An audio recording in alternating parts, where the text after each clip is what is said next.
bem-vindos a mais um vídeo da SPEC Brasil. Hoje o nosso vídeo é com a doutora Adriana Lovalho. Ela fala sobre as paraparesias espásticas e a Covid-19, um tema super atual e importante. Esse tema foi abordado no nosso primeiro webinário brasileiro de paraparesias espásticas correlatas, que aconteceu no início de dezembro de 2020. Então espero que goste, que curta, que compartilhe, que comente. Deixe os seus comentários aí em nossos vídeos. Vamos ao vídeo.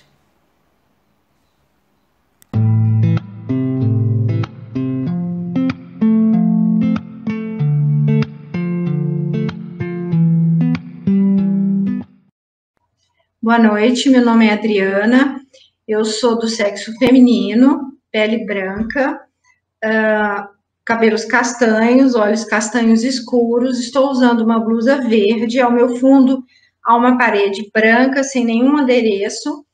Eu sou formada em medicina pela UFMG, fiz minha residência em neurologia na USP, e meu mestrado em neurologia com neuropatias periféricas também na USP. Hoje o tema que nós vamos abordar são as paraparesias espásticas e sua relação com o Covid-19. Só aqui eu vou falar mais rápido, né, porque não já é bem sabido pela maioria das pessoas e não é interesse da nossa palestra. O SARS-CoV-2 é um coronavírus que provoca a doença COVID. Existem numerosos tipos de coronavírus, são vírus antigos, que sendo o primeiro descoberto em 1930, foi identificado pela primeira vez em uma ave doméstica. Desses vários coronavírus existentes, apenas 7 causam doenças em seres humanos. Desses 7, apenas 4 compartilham a mesma característica de causar doenças respiratórias em seres humanos. Dos 4, os 3 mais importantes são o SARS-CoV, que foi responsável pela pandemia de 2003, o MERS-CoV, que provocou a epidemia de 2012, e o SARS-CoV-2, que é o atual, que causa essa pandemia que nós estamos vivendo. Bom, aqui é uma ilustração do vírus. Aqui eu tenho, nessa foto, nós vamos ver o vírus, que é uma partícula viral de 125 nanômetros, com nucleocapsídeo, e destes nucleocapsídeos saem espículas proteicas, que são esses espinhos, são as proteínas S, e são exatamente essas proteínas que são as responsáveis por ligar o vírus na célula do hospedeiro, que vai se infectar, internalizar o vírus, e a partir daí, utilizando-se das estruturas da célula do hospedeiro, ser capaz de se replicar e provocar a infecção. Exatamente por causa dessas espículas que o vírus leva o nome de coronavírus, porque quando visto ao microscópio óptico, essas espículas tomam formato de coroa. Então, como eu disse, a proteína S é responsável pela adesão do vírus e ela se liga ao receptor AC2 da célula. Eu vou mostrar isso numa foto, num esquema. Então, aqui eu tenho o vírus, que é um RNA vírus, o SARS-CoV-2. Aqui é a proteína spike, que a gente viu naquela foto, que forma espículas. Olhando aqui, dá para a gente perceber o porquê o nome coronavírus, porque forma uma coroa em volta do vírus. Essa partícula, que é a proteína spike, ela vai se ligar, como nós estamos vendo aqui, ao receptor AC2, que é o receptor das células do nosso organismo. Após essa ligação, o vírus vai se internalizar na célula do hospedeiro, no caso, a célula do ser humano que está infectado, vai liberar o seu RNA e, utilizando-se das estruturas da célula do hospedeiro, vai se replicar e provocar a infecção. Bom, o primeiro caso, todos nós sabemos, foi descrito em 12 de dezembro de 2019 em Wuhan, na China. Os cientistas e médicos que passaram a estudar esse caso a partir do lavado broncoalveolar dos pacientes, que era um paciente que estava internado no hospital de Wuhan, na China, eles perceberam que o vírus que estava causando aquela pneumonia no paciente era muito parecido com outros coronavírus, como o SARS e o MERS. que já haviam causado epidemias anteriores. E passaram a estudar esse novo vírus, que até então não tinha sido identificado, e viram que ele tinha uma similaridade genômica muito grande com outros vírus, como o vírus BAT, que é encontrado em morcegos na China, e outros vírus, como o vírus HAT, que é encontrado em outro morcego, e os vírus coronavírus encontrados em pangolim. Então, por causa dessa enorme similaridade genômica, os estudiosos de vários centros de pesquisa, como descritos acima, conseguiram concluir que o vírus é impossível se criar esse vírus em laboratório, porque não há evolução tecnológica suficiente na ciência atualmente para desenvolver um vírus com essas características. E, a partir daí, começou a se estudar a origem do vírus, né? Tanto esses animais silvestres, quanto os morcegos e o pangolim principalmente, ele é vendido na China porque a carne dele tem um preço comercial importante. Então, o que nós vemos que esse vírus, ele infecta animais como morcegos e pangolins, e a partir dos animais, ele desenvolveu a capacidade de infectar também seres. Então, portanto, essa é uma doença que é uma zoonose. A Covid é uma zoonose, ou seja, uma doença que se transmite de animais infectados para seres humanos. Uma vez nos seres humanos, a disseminação de pessoa a pessoa, essa disseminação se faz através de secreções contaminadas com gotículas, que pode estar em superfícies ou através da formação de aerossóis. E há os superpropagadores. Os superpropagadores são aqueles indivíduos que são a maioria dos infectados, que, apesar de estarem infectados pelo vírus, não apresentam nenhum quadro clínico ou apresentam apenas um quadro gripal leve. Aqui nós temos o período de incubação e o período de transmissão, né? E dos pacientes infectados, 80% a 85% são os assintomáticos ou apresentam apenas um quadro gripal leve, que são os superpropagadores que nós falamos, ou seja, são pessoas que estão infectadas, não apresentam nenhum sinal clínico ou apresentam sinais clínicos inespecíficos, que é compatível com qualquer quadro gripal leve, mas que estão transmitindo a doença. E o período maior de chance de transmitir a doença é naquela fase onde eu tenho uma maior replicação viral e há uma maior concentração de vírus no sangue. Então, que é desde o momento da contração do vírus, da infecção, até o 7º, 10º dia. Por isso que, estendendo-se muito até o 14º dia. Por isso que a Organização Mundial de Saúde, ela estabeleceu o período de isolamento atual de 10 dias, que é o período onde a maior parte das pessoas infectadas se encontram assintomáticas ou com quadro gripal leve e que tem a chance de transmitir a doença. Bom, uma minoria, somente 15% a 20% dos infectados, é que vão desenvolver um quadro moderado, né, a grave. Desses 15% a 20% que desenvolvem um quadro moderado a grave, são aqueles que necessitam de internação hospitalar. De todos os que necessitam internação hospitalar, 10% a 15% vão desenvolver um quadro moderado e 5% um quadro grave.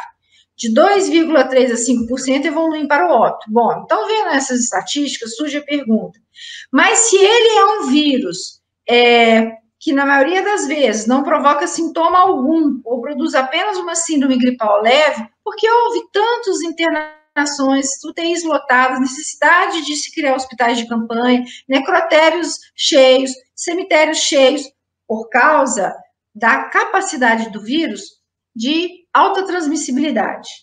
Então, é um vírus que se transmite facilmente de pessoa para pessoa. A grande maioria das pessoas que transmite não sabe que está infectada, não sabe que está transmitindo, né? Então, você, replicando isso para uma escala mundial, uma vez que foi considerado uma pandemia, ou seja, se é uma pandemia que cometeu 5 continentes, você tem que multiplicar esses 15 a 20% que necessitam de internação hospitalar por milhões. Então, com a estrutura atual que se tem, é impossível alocar todas essas pessoas. Aqui é um esquema dos estágios da doença e as principais manifestações clínicas e como se comporta o vírus no organismo. O estágio 1, que é a primeira fase, é a fase de replicação viral. O vírus infecta, a pessoa adquire o vírus e ele fica se replicando dentro do organismo, mas é exatamente nessa fase que nós vemos aqui nesse esquema que eu tenho uma maior quantidade de vírus, uma maior carga viral no organismo do indivíduo infectado. E coincide com exatamente a fase onde eu tenho sintomas leves, né? Sintomas gripais, uma febre não muito alta, um quadro de síndrome gripal. Os exames não mostram muitas alterações, ou se mostram só alterações inespecíficas, e a taxa de mortalidade é 0. Com a evolução da doença, o que nós percebemos é uma diminuição da carga viral, ou seja, da quantidade de vírus no organismo, mas um aumento da resposta inflamatória, ou seja, a resposta do próprio organismo infectado para combater o vírus. Então, nós temos estágios 2 e 3. O estágio 2 é o estágio onde há principalmente o acometimento pulmonar, né, onde ele pode ser de uma gravidade não suficiente para causar uma saturação baixa, né? Então, o paciente vai apresentar uma tosse seca, uma febre, uma dispneia, e se ele tiver uma saturação acima de 93, 92, ele não vai necessitar de fonte de O2 suplementar. Com a evolução dessa resposta inflamatória, ele pode apresentar uma saturação baixa e aí necessitar de suplementação de O2. Nessa fase é importante o exame de tomografia de tórax. Nessa fase ele já vai apresentar imagens de uma pneumonia viral, e é nessa fase que começa a aparecer aquelas imagens de vidro fosco, que ficaram tão famosas.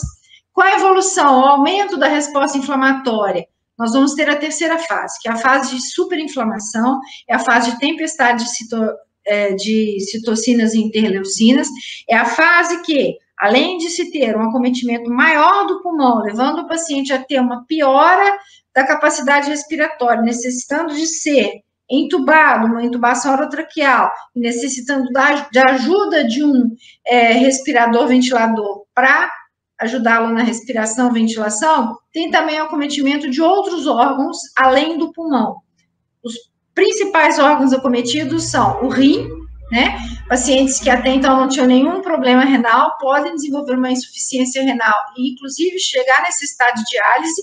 O acometimento cardíaco, os pacientes desenvolvem arritmias cardíacas, miocardiopatias, e o acometimento do sistema nervoso central, onde o paciente vai ter AVC, encefalite, crise convulsiva. Esses sintomas detalhados nós vamos abordar mais à frente. Aqui a mortalidade é maior, podendo chegar a 50%, que é um caso mais grave, e os exames laboratoriais mostram alterações. E qual é o grupo de risco? Bom, o grupo de risco são aqueles pacientes que, uma vez infectados, desculpa, não é.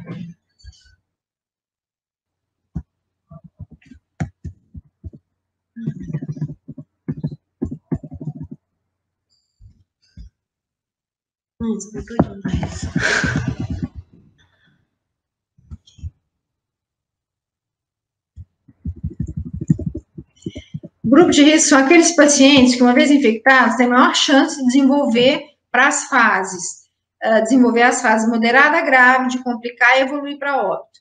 Então, a idade igual ou maior a 60 anos, os pacientes idosos, sabidamente, são mais susceptíveis, os tabagistas, porque já tem uma lesão pulmonar prévia, né, e pacientes portadores de comorbidades.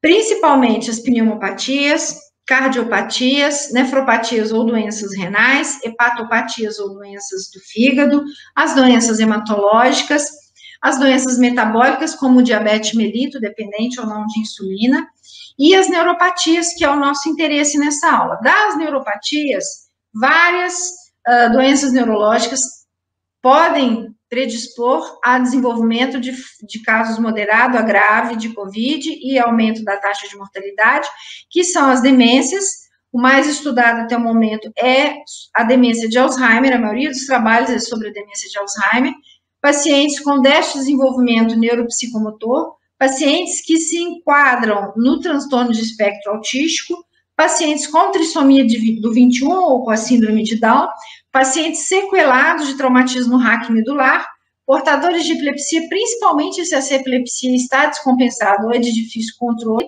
pacientes já sequelados de AVC e pacientes com doenças neuromusculares, doenças neurodegenerativas e neuroimunes que acometam o sistema nervoso central e periférico. De nosso interesse também, um item que torna o paciente como mais vulnerável, leva ele a ser do grupo de risco, é o uso crônico de medicação imunossupressora para tratar as doenças neurológicas, neurodegenerativas ou neuroimunes. O diagnóstico, ele é feito de algumas formas. Nós temos o diagnóstico clínico epidemiológico, onde o paciente vai apresentar, na grande maioria das vezes, um quadro ou sintoma nenhum, ou um quadro gripal leve, que é a síndrome gripal, onde o paciente vai ter febre, uma tosse seca, dispneia, a falta de ar, coriza, que é o nariz congesto e escorrendo, dor de garganta, mialgia, que é uma dor muscular generalizada, náuseas, vômitos, diarreia, vertigem, cefaleia, e aqui uma atenção especial para a anosmia e a geosia. A anosmia é a perda do olfato e a geosia é a perda do paladar. É um sintoma neurológico muito comum, é o sintoma neurológico mais comum nos pacientes que desenvolvem a COVID na forma neurológica. E também a síndrome aguda, a síndrome respiratória aguda grave, que é aquela forma mais grave que o paciente interna na UTI, e esses dois quadros clínicos associados a um histórico de contato próximo nos últimos 14 dias de uma pessoa que, confirmadamente por laboratório ou não, tenha sido diagnosticado com COVID. Nós temos de fazer o diagnóstico e o diagnóstico clínico por imagem, que são aqueles sintomas que nós acabamos de descrever no paciente que foi ou não confirmado pelo SARS-CoV, pelos exames laboratoriais de RT-PCR ou anticorpos, mas que apresentam alterações tomográficas compatíveis. Essa é uma tomografia de pulmão de paciente com COVID, né, onde nós vemos as alterações da pneumonia viral provocada nos pulmões. A gente está vendo que é bem difusa. Então, uma das formas também de fazer o diagnóstico são os sintomas respiratórios e de febre e de síndrome de Sprague, que nós vimos anteriormente, mais as alterações de exames de imagem. Aqui é o diagnóstico laboratorial, né, com uma linha, um esqueminha da fase da doença, o exame preferível. Isso eu vou passar mais rápido. Se tiver interesse, no final vou dar o meu e-mail, eu posso encaminhar as referências bibliográficas. E aqui, as várias manifestações clínicas, desculpa, as várias manifestações clínicas... Não, você vai falar de novo, porque ele vai cortar isso. E aqui, as várias manifestações clínicas não neurológicas que um paciente infectado pelo SARS-CoV-2 pode desenvolver. Então, a grande maioria de pacientes assintomáticos ou com uma doença respiratória aguda, uma pneumonia em vários graus de gravidade, sepse ou choque séptico.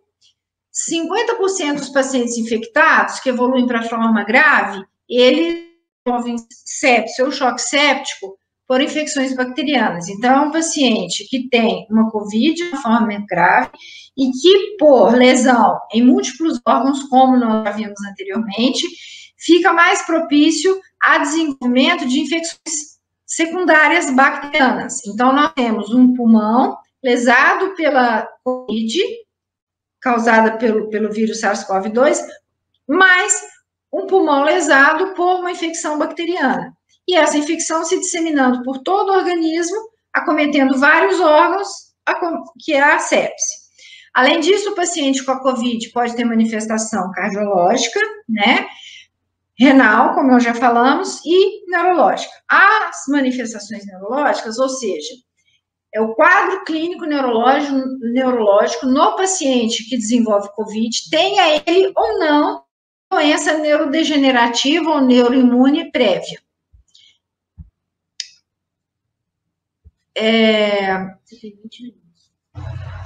Do quadro clínico neurológico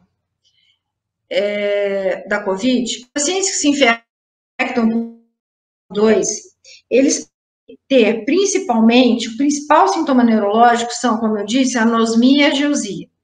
42% a 50% dos pacientes infectados pelo SARS-CoV, eles vão desenvolver a forma neurológica que vai se manifestar pela diminuição ou perda, que é a hiposmia ou anosmia, diminuição ou perda do olfato, né? E pela hipageusia ou ageusia, que é a diminuição ou perda do paladar. No caso da anosmia, que é até mais frequente do que a ageusia, você tem a entrada do vírus SARS-CoV-2 pelo nervo olfatório. E a partir daí, ele pode se disseminar pelo sistema nervoso central. Também a cefaleia é muito importante como um sintoma inicial dos quadros de COVID, muito relatado pela maioria dos pacientes. Se daria pela penetração do vírus no encéfalo via os ramos aferentes dos nervos olfatório e trigêmeo. Vertigens também são sintomas neurológicos muito comuns no paciente com COVID. E na fase 2 e 3, que são aquelas fases onde o paciente desenvolve as formas moderada a grave que nós vimos, por uma fase inflamatória excessiva, né? E por um processo tromboembólico, temos as formas neurológicas moderadas a grave. 20% dos pacientes infectados pelo SARS-CoV que desenvolvem COVID vão ter essa forma neurológica grave. E que ocorre não pelo vírus, como nós já vimos, mas por uma resposta inflamatória exacerbada e por uma resposta tromboembólica sistêmica, ou seja, um estado de hipercoagulabilidade.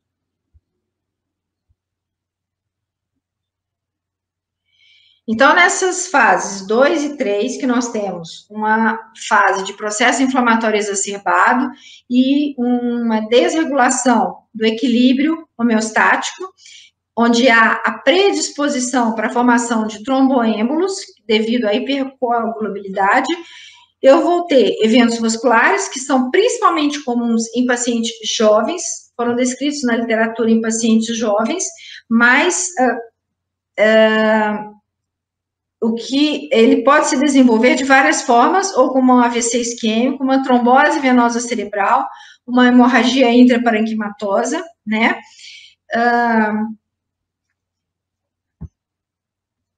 E a fisiopatologia aqui é multifatorial. Ela é inflamatória, como eu disse, por causa do estado de hipercoagulabilidade, autoembolismo, e autoimune provocando uma vasculite. Essa vasculite provocada pelo processo inflamatório exacerbado. Bom, a lesão viral direta nas células endoteliais vasculares está sendo estudada agora. Alguns estudos anatomopatológicos de pacientes que evoluíram para óbito, que estavam com COVID de forma grave, necrópsia, e foi identificado o vírus. E também as lesões vasculares por cardioembolismo, uma vez que nós vimos que tem um acometimento cardíaco.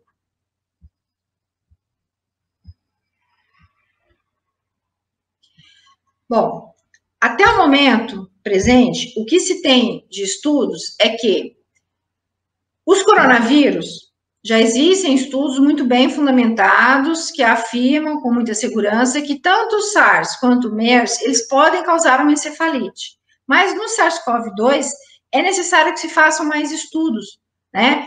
O que se tem até o momento é que a encefalite provocada pelo SARS-CoV-2 é principalmente por processo autoimune e vasculítico. E o quadro clínico é um quadro clínico grave que a gente vê em pacientes internados na UTI, com quadro começa com uma cefaleia, evolui para convulsões, estados epiléticos, rebaixamento do nível de consciência e coma.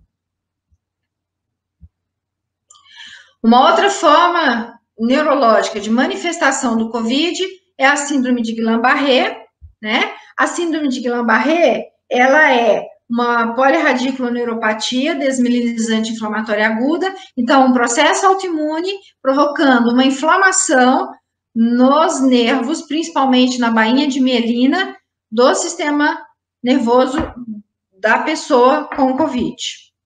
A síndrome de Guillain-Barré pode ter as suas variantes na sua forma de apresentação, que é a neuropatia axonal motora, que é a AMAN, e a Miller-Fischer, que é acometimento principalmente de nervos cranianos e tronco cerebral. O quadro clínico que esses pacientes desenvolvem, eles iniciam de 5 a 10 dias após o início dos sintomas gerais do COVID, e o paciente tem uma paraparesia, uma fraqueza nos membros inferiores, ou uma tetraparesia, fraqueza nos membros superiores e inferiores, uma insuficiência respiratória por paralisia da musculatura torácica, paralisia de nervos cranianos, que pode levar a disfagia, pitose palpebral, e o diagnóstico é feito com avaliação clínica, a eletroneuromiografia e o líquor. Foram descritos poucos casos na literatura, 5 casos na Itália, 1 caso no Irã, 1 caso apenas de Miller-Fischer, na Itália, e 1 de mielite transversa aguda em Wuhan. E o que nos interessa? Portadores de doenças neurodegenerativas e ou neuroimunológicas. Eles são mais vulneráveis ao SARS-CoV-2 e ao desenvolvimento do COVID-19? Bom, nós vimos anteriormente que esses pacientes estariam no grupo de risco, né? Então, eles potencialmente seriam mais susceptíveis a contrair a infecção e desenvolver as formas moderada a grave do COVID. Outra coisa que se tem também sendo muito pesquisada atualmente é se pacientes que já possuem doenças neurodegenerativas ou neuroimunes, se com a infecção pelo SARS-CoV, o desenvolvimento da COVID, se o processo do COVID vai ou acelerar a doença de base que ele já tinha, ou se naquele paciente que tinha uma doença neurodegenerativa ou neuroimune subclínica, não tinha nenhum sintoma, e com a infecção pelo SARS-CoV e o desenvolvimento do COVID, essa infecção, esse processo inflamatório, esse processo autoimune, se isso não seria um gatilho para ele que estava assintomático com a doença subclínica, desenvolver futuramente, a médio e a longo prazo, essas doenças neurodegenerativas e neuroimunes.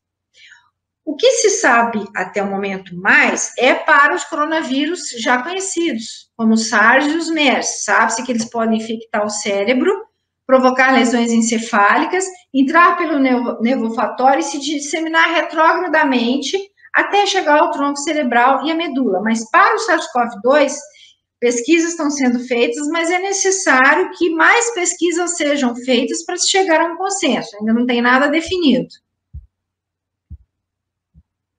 Bom, os pacientes que já, previamente à infecção pelo SARS-CoV, o desenvolvimento do COVID, se eles já tinham alguma doença neurodegenerativa ou neuroimunológica, quais são os fatores que vão fazer com que ele tenha um pior prognóstico do que uma pessoa que não tenha previamente doença neuroimune ou neurodegenerativa e que desenvolve o COVID? Primeira coisa é a idade. Então, como nós já vimos, o idoso é mais susceptível a desenvolver as formas mais graves. Sabe-se que as doenças neurodegenerativas são mais frequentes em idosos. Atualmente, a maior parte dos estudos que se tem para podermos fundamentar alguma informação são estudos feitos com doenças neurodegenerativas, demência de Alzheimer e Parkinson. E as doenças neuroimunes, sabemos que elas são mais frequentes em pacientes mais jovens, que são pacientes que têm menos chance de desenvolver as formas graves do COVID.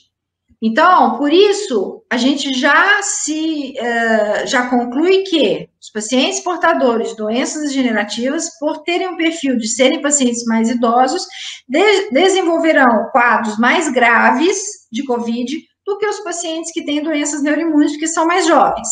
E isso ainda precisa de mais confirmação por doenças, né? Nas doenças neuroimunes, na literatura, não tem muita coisa sobre as doenças do nosso interesse, que são as paraparesias espásticas e correlatos.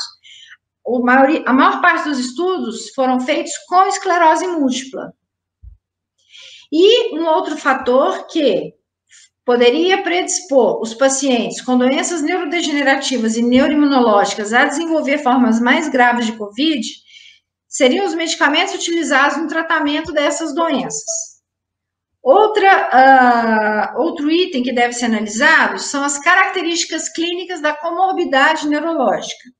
Então, esse item está relacionado até com algumas das perguntas que eu vou responder no final, seriam as características clínicas que a doença neurológica ou neurodegenerativa que o paciente já possui provoca no organismo dele, e que isso poderia predispor a uma forma mais grave. Então, por exemplo, esses estudos sobre isso foram feitos com pacientes com Parkinson. Pacientes com Parkinson teriam uma maior rigidez pulmonar, vamos fazer uma tradução assim. Isso faria com que esses pacientes, por causa da rigidez, tenham mais chance de desenvolver formas mais graves. Então, nas doenças, nas paraparesias espásticas, aqueles pacientes que já estão no nível de evolução, onde eles já apresentam sequelas com perda de capacidade funcional, maior rigidez, maior espasticidade, eles teriam, então, teoricamente, de acordo com o que se tem de informação até agora, na literatura, mais chance de desenvolver as formas graves. Bom, analisa-se também a relação da doença COVID-19 com as doenças neurodegenerativas e neuroimunológicas, através dos estudos que existem disponíveis na literatura, eles avaliaram o impacto da infecção pelo SARS-CoV-2 e da COVID nos portadores de comorbidades neurodegenerativas e neuroimunes, avaliando 3 aspectos diferentes. Esses aspectos, eles são baseados na patogênese, ou seja, na própria patogênese da doença de base, a doença neurodegenerativa ou neuroimunológica, e as características clínicas do estágio em que o paciente se apresenta. Então, eles analisaram sobre a vulnerabilidade à infecção, o gatilho para desencadear degeneração futura, ou seja, se o COVID poderia, a partir do processo de tempestade de citocinas, modificar o curso da doença de base, a doença neurodegenerativa ou neuroimunológica, e se poderia desencadear doenças futuras. Bom, como eu havia dito, a maior parte dos estudos foram feitos com doença de Parkinson, demência de Alzheimer e esclerose múltipla. Mais estudos são necessários para as paraparesias espásticas e correlatas em relação à COVID. É importante.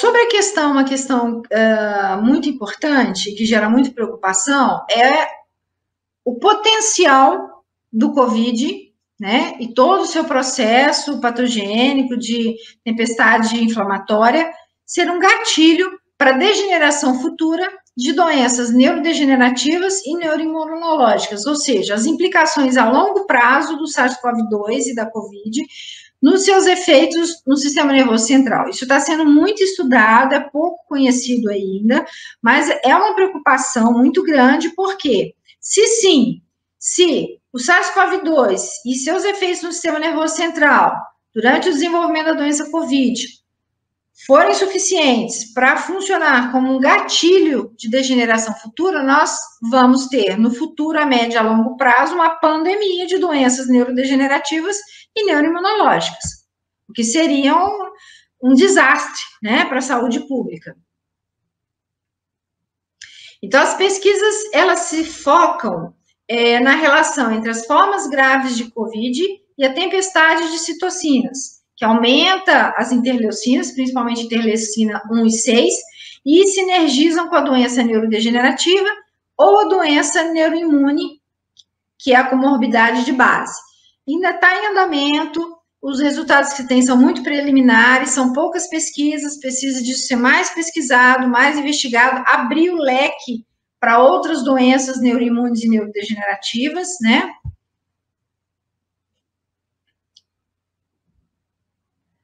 Os estudos que se tem até o momento, que foram feitos com doenças neurodegenerativas, em doença de Parkinson e demência de Alzheimer, mostraram que sim, que o COVID exacerba o estágio, aumenta a gravidade dessas doenças neurodegenerativas e que desencadeia uma piora futura.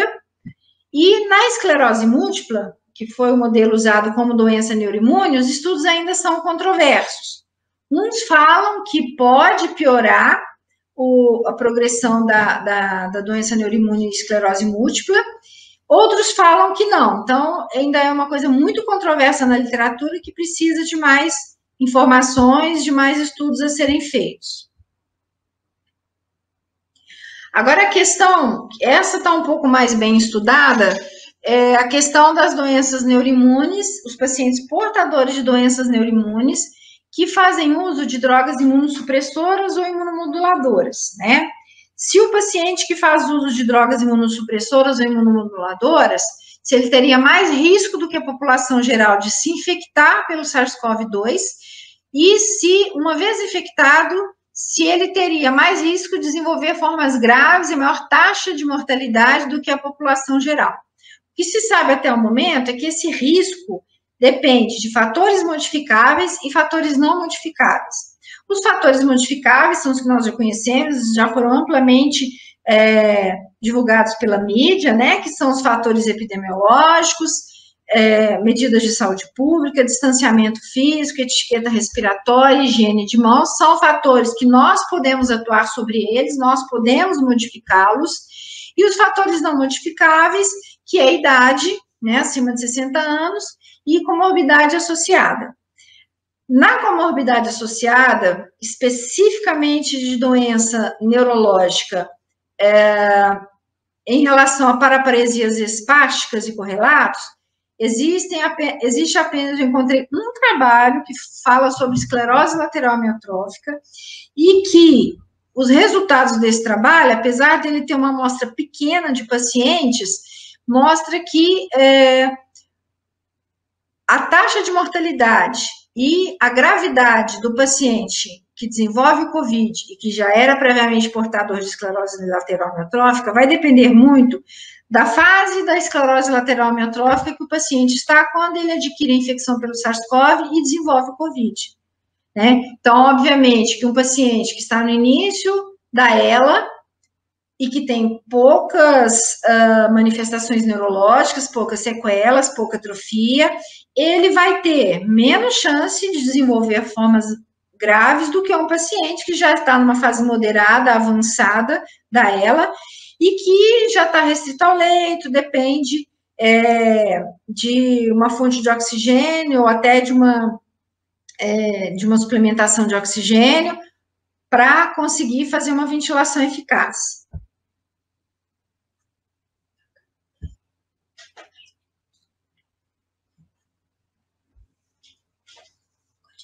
E aqui, realmente, as doenças são as doenças do nosso interesse, né? Que são os distúrbios neuroimunes, como as neuromielite óticas, neuropatias periféricas, paraparesias espásticas hereditária tropical, a síndrome de Sjögren, Steve Pearson, né, que é a síndrome de homem rígido, e a ELA, necessitam de mais investigação para se ter dados mais consistentes.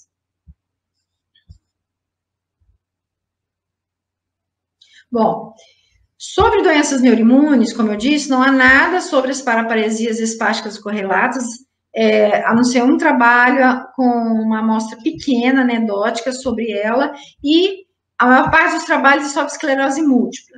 Então, o que se tem até o momento sobre os pacientes que possuem doenças neuroimunes e que utilizam drogas imunossupressoras ou imunomoduladoras, alguns trabalhos falam que essas drogas aumentariam a susceptibilidade à infecção e desenvolvimento das formas graves, né, de infecções em geral. Mas em relação ao SARS-CoV-2 e a COVID-19, existem vários estudos, que eu vou mostrar bem rápido agora, depois, se alguém quiser referência, eu envio pelo e-mail, que são controversos. Tem um estudo feito pelo Hospital Universitário de Patras, na Grécia, que fala que não, que os pacientes portadores de doença neuroimune, esclerose múltipla, não apresentaram, assim como outras doenças autoimunes não neurológicas, internados no hospital por um período de 3 meses que eles observaram, não apresentaram maior chance de desenvolver forma grave e nem maior mortalidade do que a população geral, mas eles usaram uma amostra muito pequena, e tem um estudo maior que está sendo feito, ainda está em andamento, feito em vários centros no mundo inteiro, que está já com 600 pacientes com Covid internados nos hospitais destes centros, são pacientes com doença imunológica, neuroimune ou não, doenças imunológicas em geral, e que tiveram mais chance de apresentar formas mais graves e exigiram maior tempo de hospitalização, maior taxa de mortalidade, quando já faziam uso crônico prévio de glicocorticoides na dose maior do que 10 miligramas por dia. Esse estudo e outros estudos mostram, também é muito controverso o que se tem sobre as terapias imunossupressoras e imunomoduladoras, mas de uma forma geral, que os estudos que se tem até o momento é que os pacientes que apresentam comorbidades autoimunes, neurológicas ou não, que fazem uso crônico de glicocorticoides, dos vários glicocorticoides, nessa dose maior de 10 miligramas por dia, tem sim maior chance de desenvolver formas graves de Covid. Já os pacientes que fazem uso crônico de metotrexate, azatioprina e mercaptopurina, o vírus, por essas medicações, por elas diminuírem a capacidade do paciente combater o vírus, né, o vírus se disseminaria mais rápido, se replicaria mais rápido. Então, ele teria uma carga viral mais rápido, maior. Mas, por outro lado, há uma controvérsia em relação à evolução da Covid, né? Alguns estudos falam que eles seriam, eles provocariam, esses pacientes teriam maior chance do que a população geral de desenvolver formas mais graves, sim, né, da Covid, mas menos chance de desenvolver formas mais graves do que os pacientes que usam os glicocorticoides. Então, assim, para resumir, os pacientes que fazem terapia imunossupressora e imunomoduladora crônica pelas doenças autoimunes, inclusive as neuroimunes, os que fazem uso dos glicocorticoides teriam maior chance de desenvolver formas mais graves, né? E já os que usam o metotrexate, azatioprina e mercaptopurina teriam, sim, maior chance de desenvolver formas mais graves do que a população geral, que não faz uso dessas medicações, mas menos chance de desenvolver as formas graves do que se utilizassem o glicocorticoide. Então, como se o glicocorticoide fosse pior. Em relação às drogas anti-TNF, né, aí que aumenta a controvérsia, né,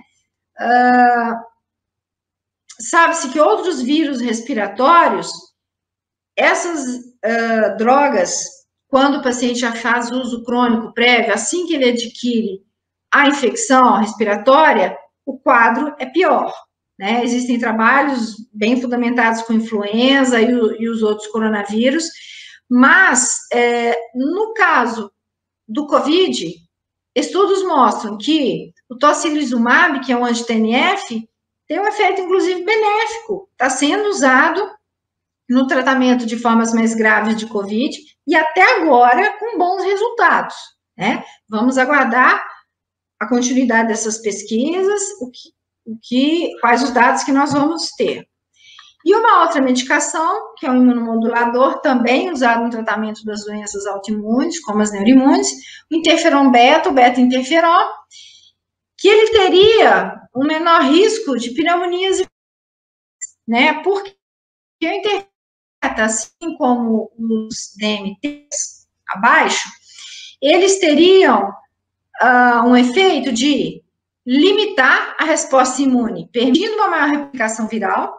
Então, teria uma replicação mais rápida, uma carga viral mais rápida, mas, por outro lado, apesar do paciente ter essa maior chance de replicar mais rapidamente o vírus, essas drogas ela têm um efeito benéfico, protetor, em relação às vacinas.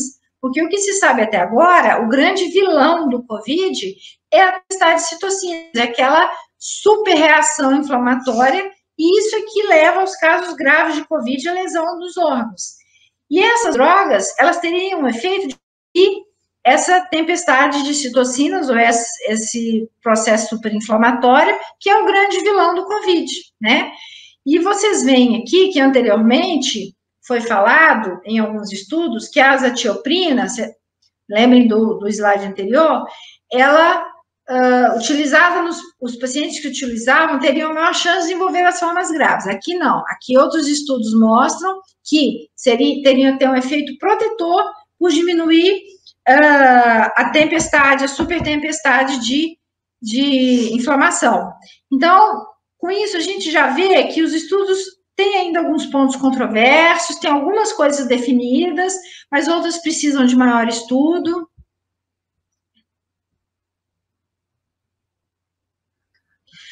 O que se sabe de certo até o momento é que pacientes que fazem uso crônico de drogas imunossupressoras ou imunomoduladoras, aquelas que nós acabamos de falar, se interromperem o tratamento, é pior. Por quê?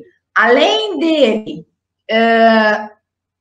ter uma exacerbação da doença de base, né, da doença que ele já tinha antes da infecção do Covid, ele agora vai ter uma infecção, um desenvolvimento do Covid, num paciente que está clinicamente pior, com uma doença de base exacerbada. É o mesmo raciocínio que a gente usa, só para uma comparação assim um pouco grotesca, mas para você ter uma ideia, do paciente com diabetes. Se você tem um paciente diabético que está com uma diabetes compensada e vai desenvolver o Covid, ele vai ter chance de desenvolver quadros mais graves e maior taxa de mortalidade que uma pessoa que não tem diabetes. Mas o que tem a diabetes, está com a diabetes compensada, ele vai ter um quadro muito menos grave do que aquele diabético que está com a diabetes descompensada e desenvolve o Covid. O mesmo aqui para os pacientes com as doenças autoimunes, né? Neurológicas, neuroimunes ou neurodegenerativas, que fazem uso dessas terapias com drogas imunossupressoras e imunomoduladores cronicamente, e que, se eles param de utilizar essa medicação por medo do Covid, que isso possa torná-los mais suscetíveis à infecção pelo SARS-CoV e ao desenvolvimento de formas mais graves, na verdade, ele está piorando a chance dele, ele está favorecendo com que o Covid seja mais grave nele. Então, o que se tem até o momento certo é que pacientes que desenvolvem essas drogas não devem suspender, né? E é importante a gente ter em mente que a autoimunidade, que é o que a gente vê nas doenças neuroimunes, é diferente de imunodeficiência.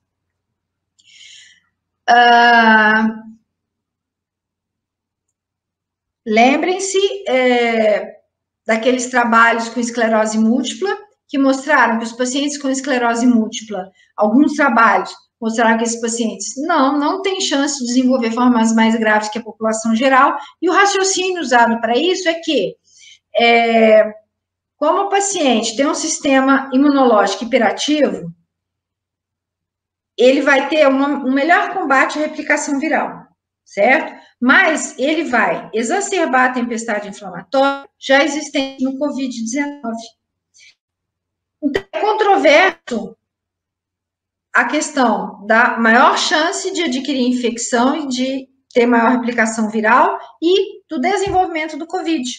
Então, esse trabalho que eu citei da esclerose múltipla, o que ele fala é que uma doença neuroimune avaliada, como esclerose múltipla, nesse trabalho, os pacientes teriam, sim, um risco maior de contrair o vírus e ter uma replicação viral, porque a resposta imunológica dele de combate ao vírus estaria... Ai, desculpa, esse pedaço eu vou precisar que você corte, que eu falei errado. Eu vou falar de novo, tá? Então, vou começar de novo. Bom, nos pacientes com doenças autoimunes, o que se tem de trabalho até o momento sobre doença neuroimunológica, que é o trabalho que eu citei de esclerose múltipla, é que o paciente que tem uma doença autoimune, ele tem uma doença neuroimune, ele tem autoimunidade, o sistema imunológico dele é hiperativo, mais do que o normal. Então, isso vai melhorar o combate ao vírus, né? Então, como disse o trabalho que eu citei, depois quem tiver interesse eu mando a referência, esse paciente, por ele ter uma doença autoimune, a chance dele de se infectar com o vírus e ter uma menor replicação viral no organismo é maior.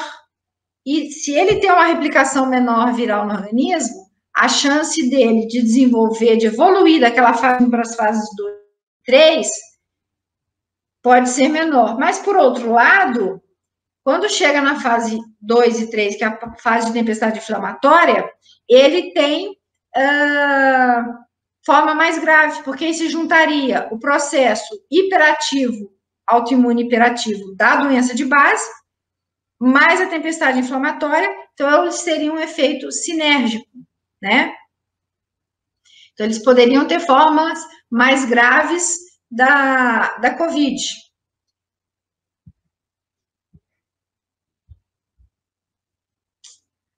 Só um momento, aqui também vai precisar de cortar, porque eu passei direto o slide.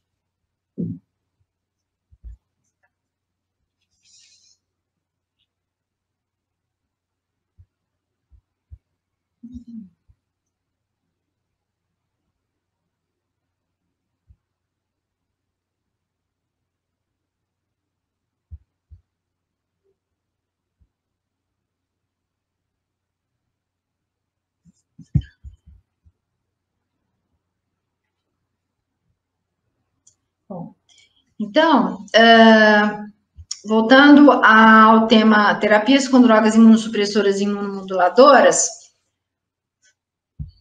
nós vimos que o que se tem de bem definido até o momento é que os pacientes que possuem doenças autoimunes, neuroimunes, que façam uso crônico de terapias imunossupressoras ou imunomoduladoras, de forma alguma devem suspender o tratamento, porque aí você estaria piorando o quadro clínico de base com uma exacerbação, uma crise da doença neuroimune, e que se associaria ao quadro do COVID, então o quadro seria muito mais grave.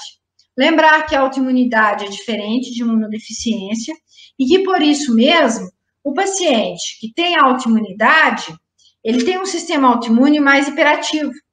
Então, se o sistema autoimune dele é mais hiperativo, assim que ele se infecta com o vírus, a chance do vírus replicar mais rapidamente é menor do que até na população geral.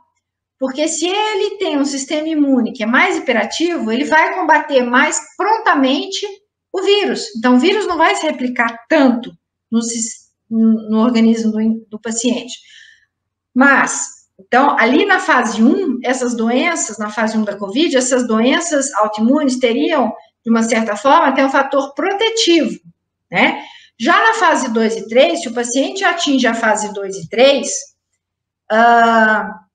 ou seja, seria daqueles 15% a 20% que nós vimos, você teria o processo autoimune hiperativo que se somaria à tempestade inflamatória que a própria doença COVID já provoca. Então, resumindo, o que seria esse item? Bom, os pacientes com doenças autoimunes, como as doenças neuroimunes, uma vez que ele adquire a infecção, a chance dele permanecer na fase 1, porque o processo, a doença imunológica dele, que é devido a um processo imunológico hiperativo, limitaria a replicação viral e limitaria a doença na fase 1. Então, a maior parte, principalmente os pacientes jovens com doenças neuroimunes ou autoimunes, eles se restringiriam àquela fase 1 da COVID, aquela fase que nós vimos anteriormente, e ficariam ali, como os 80% a 85% da população geral. Eles nem evoluiriam para as fases 2 e 3. Já os pacientes que evoluírem para a fase 2 e 3, né, que não se curarem nessa primeira fase, eles entrariam na fase de resposta inflamatória e a resposta inflamatória, a super resposta inflamatória, a tempestade de citocinas que a própria COVID já provoca, se somaria ao sistema imunológico hiperimune dele. Então, seriam 2 processos imunológicos e inflamatórios exacerbados que se somariam. Aí sim, eles teriam formas mais graves e mais chance de evoluir para o óbito.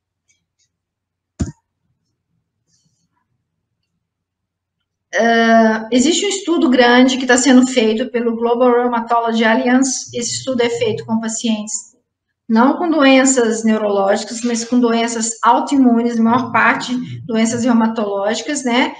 Mas é um estudo que, por ser um estudo com um número grande, que ainda está em andamento, feito em portadores de doenças autoimunes, podemos, de uma certa forma, aplicar para as doenças neuroimunes, e que esse estudo, até o momento, concluiu, que, sim, o risco de pacientes que têm doenças neuroimunes é mais grave de evoluir para formas graves de óbito do que na população geral que não possui, que não é portadora de uma doença autoimune.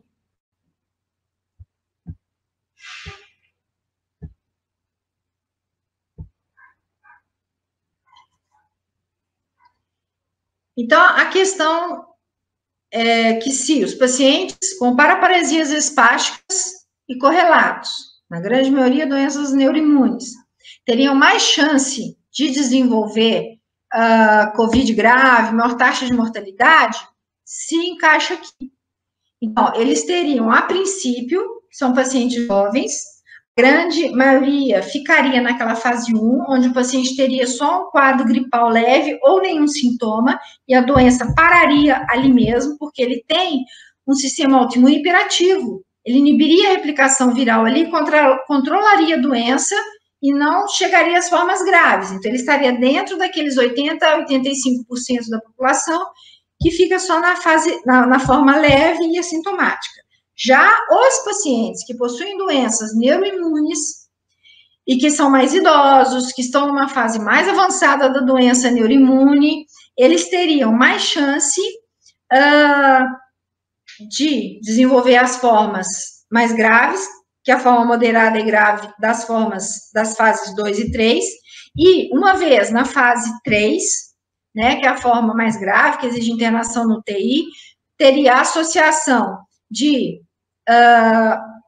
uma super processo inflamatório, tempestade de citocinas, tempestade inflamatória, que é característico da doença COVID, se somando à resposta autoimune hiperintensa, já característica dele por ser portador de uma doença neuroimune. Aí sim, os 15 a 20% dos portadores que desenvolvessem a COVID e que evoluíssem para as fases 2 e 3, forma moderada a grave, teriam um prognóstico pior do que os pacientes que não têm doença neuroimune e que desenvolvem essas fases 2 e 3, as formas moderada a grave, então teria uma taxa de mortalidade maior. Bom, até agora nós falamos sobre a capacidade do COVID de provocar lesões no sistema nervoso central e periférico, por causa de processos autoimunes, por causa de processo inflamatório, por causa de uma desregulação do controle da coagulação, um estado de hipercoagulabilidade. Mas e o vírus? O vírus SARS-CoV-2, ele pode invadir o sistema nervoso central e lesar o sistema nervoso central? Bom, agora estão aparecendo os primeiros trabalhos, né? O que se sabia até então era sobre o coronavírus SARS e MERS, pouquíssimo se sabia sobre o SARS-CoV, porque nos trabalhos, nos pacientes internados que desenvolveram COVID, desenvolveram forma neurológica, foi feito líquor desses pacientes, foi encontrado nesses líquores feitos, foi encontrado processo anticorpo, mas vírus só em um trabalho que descreve, um trabalho chinês, mas agora está sendo feito a identificação do vírus em necrópsia de pacientes que desenvolveram COVID grave, evoluíram para o óbito, fez-se a necrópsia nesses pacientes, e tem um trabalho muito importante de Gomes, Pinedo e colaboradores, que conseguiram identificar no citoplasma de neurônios do encéfalo desses pacientes que evoluíram para óbito, o vírus SARS-CoV-2, né?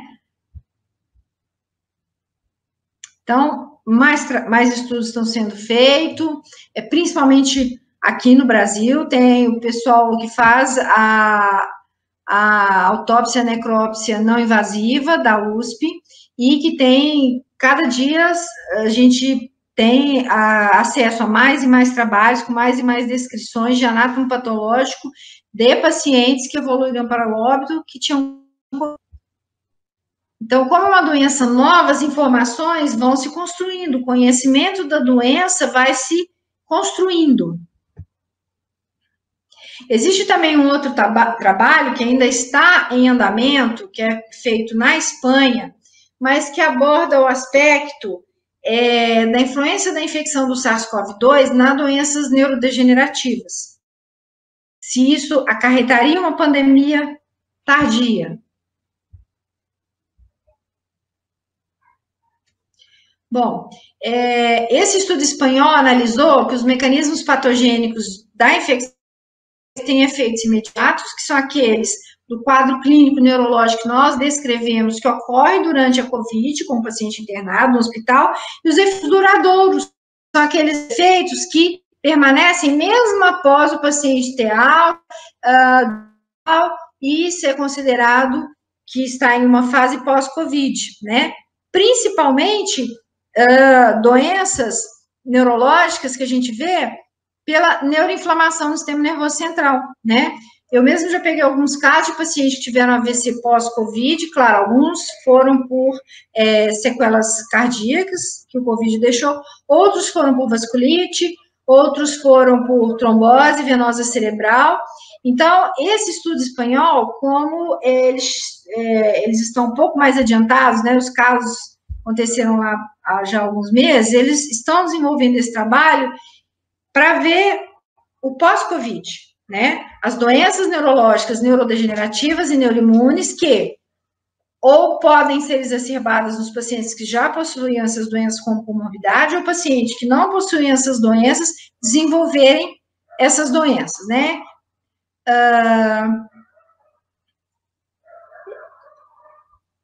Tanto a infecção pelo SARS-CoV quanto a tempestade de citocinas, esse trabalho até o momento conclui que essas duas coisas seriam um gatilho para a progressão de doenças neurodegenerativas já presentes ou o início de doenças neurodegenerativas subclínicas, né?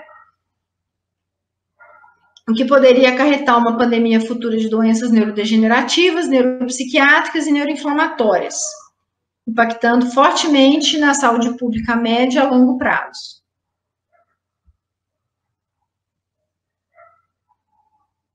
Esses são os mecanismos, né, que seriam os responsáveis pela persistência da resposta inflamatória, né?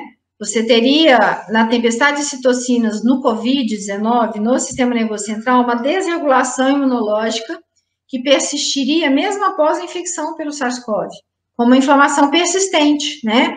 Uma imunossupressão e uma síndrome catabólica. Então, se eu tenho, essa é uma característica do COVID, né? Se o COVID e o SARS-CoV já tem isso, a capacidade de provocar isso provocar isso no sistema nervoso central, em um encéfalo normal, de um paciente que não é portador de nenhuma doença neurológica, autoimune e neurodegenerativa, poderia, sim, ter uma repercussão muito pior nos pacientes que já têm a doença neurodegenerativa ou neuroimune, como as paraparesias espásticas e correlatas, que é o nosso interesse, né, aqui no tema de hoje, em relação à progressão futura da doença, né?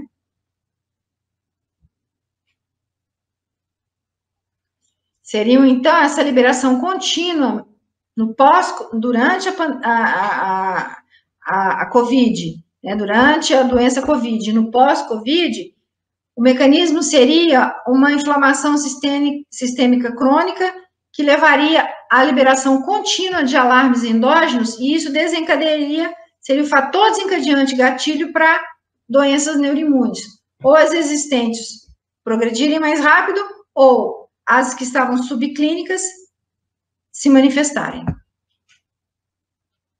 Né?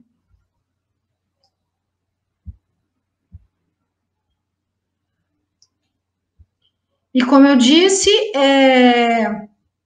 aqui são as alterações que essa persistência inflamatória crônica pode provocar, né? Mas os trabalhos, como eu disse, só um trabalho feito com ela. Os trabalhos são mais com esclerose múltipla, doença de Parkinson, doença de Alzheimer e Huntington. E gostaria de agradecer, para terminar aqui essa exposição, o convite, e deixo aqui o meu e-mail, para quem quiser, pode me mandar e-mail, eu passo as referências bibliográficas, porque aqui eu falei de forma muito rápida alguns temas, por causa do tempo, né? Se alguém tiver interesse em se aprofundar, a gente pode conversar, manda um e-mail que a gente entra em contato. Bom, agora eu vou responder as duas perguntas, né, que me chegaram. As perguntas, elas seriam, pessoas com disfagia seriam grupo de alto risco? Bom, como nós já vimos, eu vou passar agora aqui para o compartilhamento.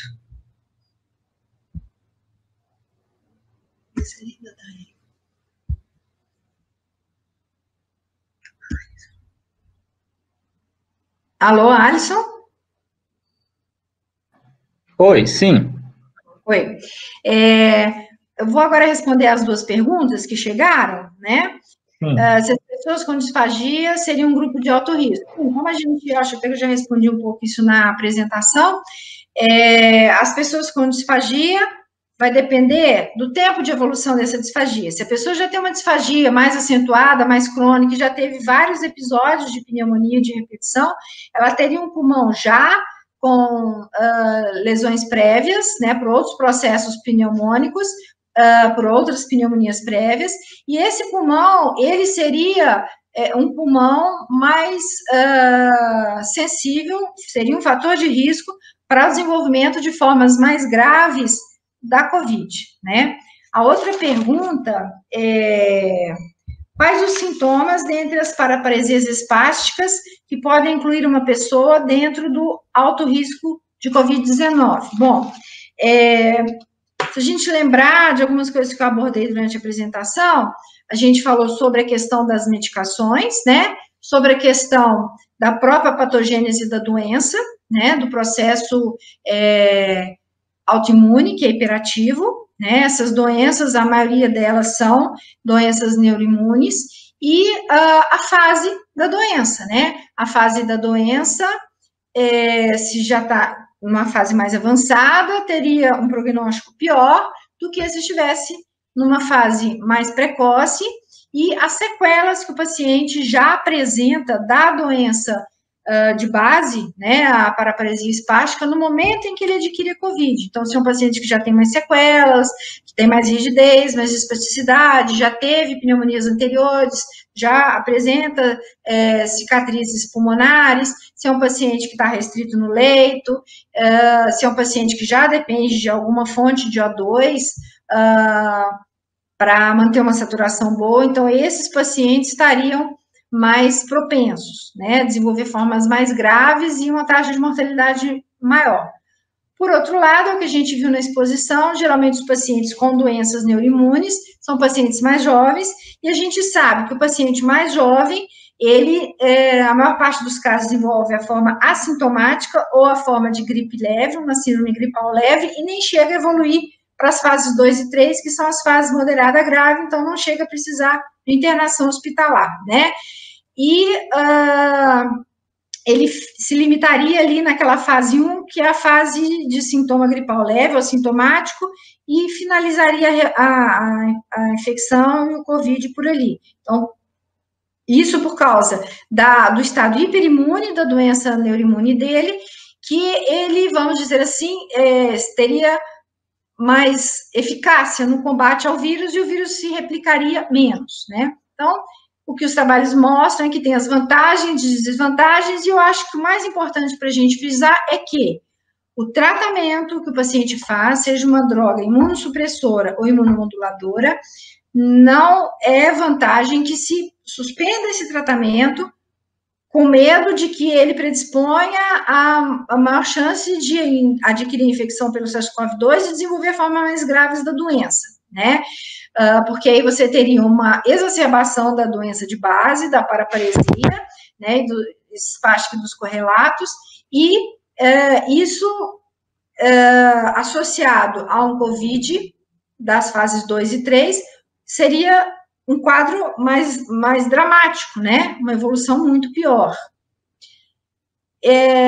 Então, assim, não sei se as perguntas que eu tenho são só essas duas, espero que eu tenha respondido adequadamente. Se por acaso ficar alguma dúvida, quem fez as perguntas pode me enviar o e-mail, a gente conversa pelo e-mail, e para a gente tirar quaisquer dúvidas. Bom, o que eu tinha para apresentar, então, era isso. Agradeço mais uma vez o convite, e foi um prazer para mim estar hoje presente aqui nesse seminário. Obrigada.